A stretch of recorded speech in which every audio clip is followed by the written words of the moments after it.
Marcão, qual a maior prova que você tem para me convencer e convencer todo mundo que tá te assistindo que existe alienígenas?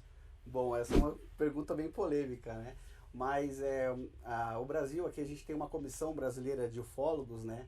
Onde ela foi responsável por uma campanha em 2004, onde reuniram mais de 11 mil assinaturas, aliás, desculpa, mais de 80 mil assinaturas de brasileiros, para que levasse, né, para a Defesa Aérea, para o governo brasileiro, para que ele liberasse informação de documentos de OVNIs, que a gente sabe que a aeronáutica, tanto a Marinha e o Exército, eles produzem esses relatórios, né, da onde eles se envolveram com os fenômenos ufológicos. Então, graças a essa campanha, foram liberadas mais de 11 mil páginas de documentos, onde refletem nesses documentos, né, a manifestação de objetos aéreos não identificados. Então a maior prova não é você que tem, quem tem é o próprio governo. Tá Isso. lá. Mas tem essas provas? Sim, A gente tem sim. acesso a elas? Sim, todo brasileiro, né, por lei, tem acesso a essas informações. E hoje você pode ir na Biblioteca Nacional de Brasília.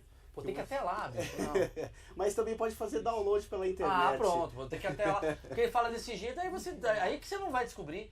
Não, você tem que acessar, vai ter Macapá, falar, então não existe. Se tem um PDF no computador, já vai. Tem um PDF, como é que faz isso aí? Eu quero saber se tem alienígena. Isso, é só vocês irem lá no Google, né, puxar no site da revista UFO, vocês conseguem baixar toda essa documentação que foram liberadas, né, pelo governo brasileiro, onde demonstram ali, né, vários fenômenos que ocorreram em várias partes. Não, mas né? daqui, tudo bem.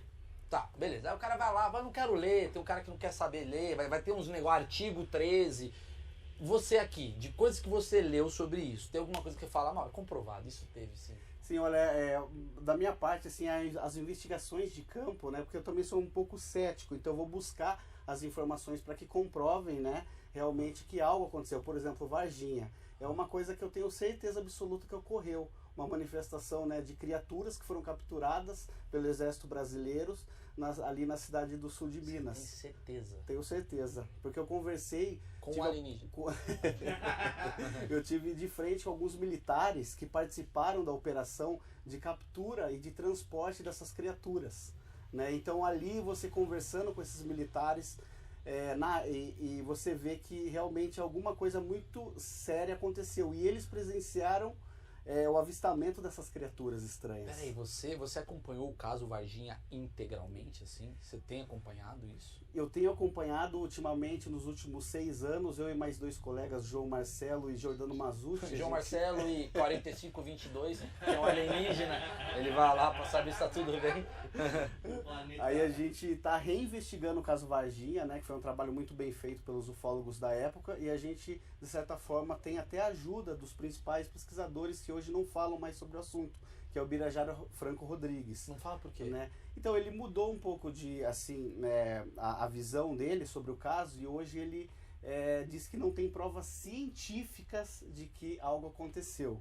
Entendeu? Ele diz que não tem a prova científica, por exemplo, ele trazer o ET aqui na frente e dizer que aquilo realmente Mas ocorreu. ele viu o ET? Ele não viu o ET, mas ele foi responsável por conversar e coordenar toda a investigação muito bem feita que foi feito na época.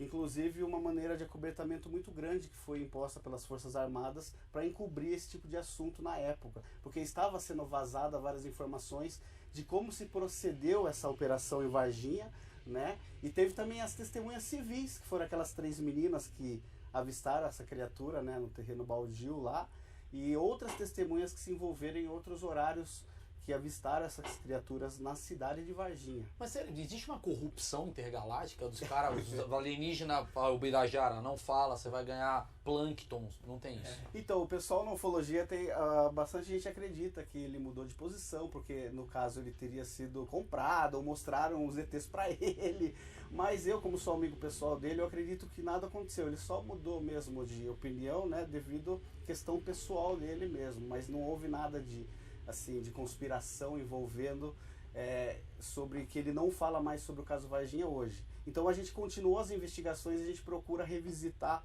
a maioria das testemunhas civis e militares que se envolveram nisso na época, e a gente percebe que muito das informações que parece que os próprios militares querem falar, eles ainda têm uma dificuldade de vir a público e divulgar isso mesmo, por causa das pressões que ocorreram na época, Mas né? por que as pessoas têm medo de... Toda hora a gente vê assim, Roosevelt, não sei o que, Varginha, ninguém pode falar. Por que ninguém pode falar? O que poderia acontecer com o mundo se a gente soubesse que existe alienígena de fato? Sim, eles falam, né, uma das hipóteses é que, por exemplo, há uma política de acobertamento sobre esses fatos, justamente para não utilizar da histeria coletiva, não causar histeria coletiva na população e, de certa forma, meio que quebrar o sistema ali dogmático de religiões, né? E também dizem que é uma questão também de que, por exemplo, como que um governo vai dizer à sua população que não tem controle sobre algo que está voando no espaço,